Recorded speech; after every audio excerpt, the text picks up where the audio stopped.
Жылан балық ертегісі. Бір балықшы өзен бойында балық аулап отырып, үлкен сазанды қолға түсіреді.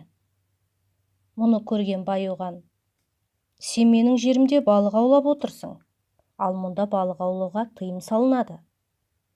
Не айыппұл төле, не балығыңды маған бер", деп балықшының балығын тартып алыпты.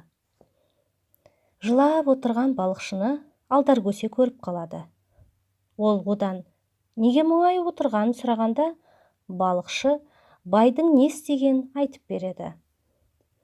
Алдар: "Егер мен саған балығыңды қайтарып берсем, менімен бөлісесің бе?" деп сұрайды.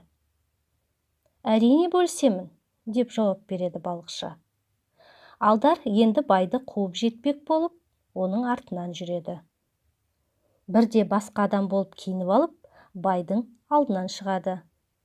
"Ойбай, қолыңдағы жылан не?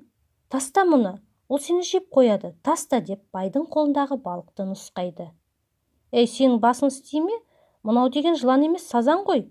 Оны неге тастаймын? Кет әрі", деп әрі қарай жүре береді. Енді бір жолы Алдар кемпір болып киініп, қайтадан байдың алдынан шығады. "Ой, балам, неге жыланды арқалап жүрсің? Ол үйіне барған соң сені жеп қояды ғой. Қалай қорықпайсың?" деп шошытады.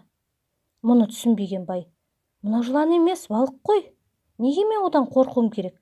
Мен саған сенбеймін", деп кетіп қалады.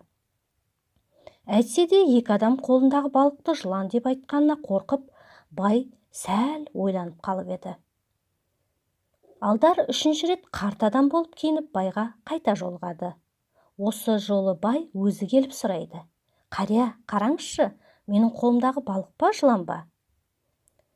"Мынау нағыз сұр жылан. Сен оны үйіңе апарған бойда ол сені және сенің отбасыңды жеп қояды.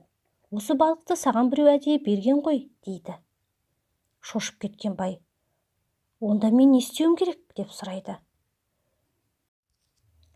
"Сен бұл жыланды кімнен алсаң, сол кісіге қайтарып бер. Жылан сен емес, оны жесін", дейді. Бай қуанып өзен жағасында отырған балықшыға балығын қайтарып береді. Ал Алдар мен балықшы екеуі сазанға бір тояды.